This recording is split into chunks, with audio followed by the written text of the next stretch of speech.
What creates a villain? A thirst for blood and bad PR. Childhood trauma and bad PR. The full moon and bad PR. A lack of nurture. It's certainly not nature. I find villains are the least accepting of me, so I'd say a failure to grapple with their own mortality. I do.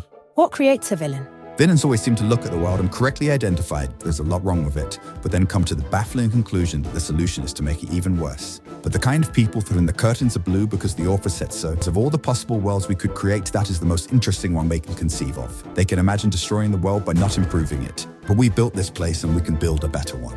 What creates a villain? Greed. People look at me and think I'm greedy, but I make use of my hoard. Immortality and compound growth mean I own pretty much everything. The entire human economy rests on exchanging property, the deeds to which I've lost down the back of the couch. But I don't mind, because I don't need them. True greed is wanting to possess things not in order to use them, but in order to wield power over others. What creates a villain? Loneliness. And feeling excluded.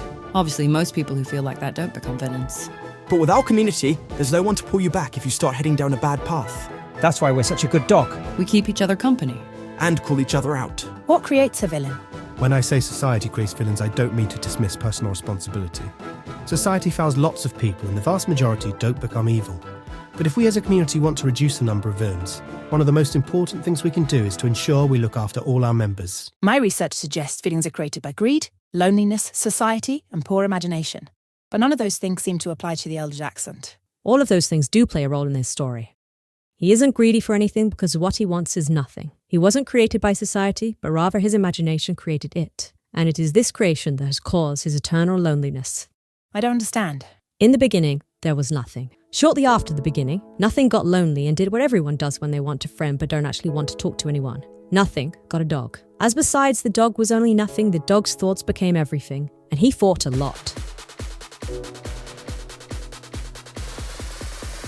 But the dog soon realized that by creating universes, he had wiped out his master. Nothing was no more. Thoughts once fought cannot be unfunked, so the dog now seeks instead to annihilate the worlds those thoughts created, so he can once again curl up on the non-couch and rest his head on the non-leg of the black abyss that is his one true friend, nothing. How do you feel? No Vendies? I meant, how do you feel about the Elder Jackson? Well, I kind of want to give the biggest existential threat this planet has ever faced a hug. So conflicted, I guess.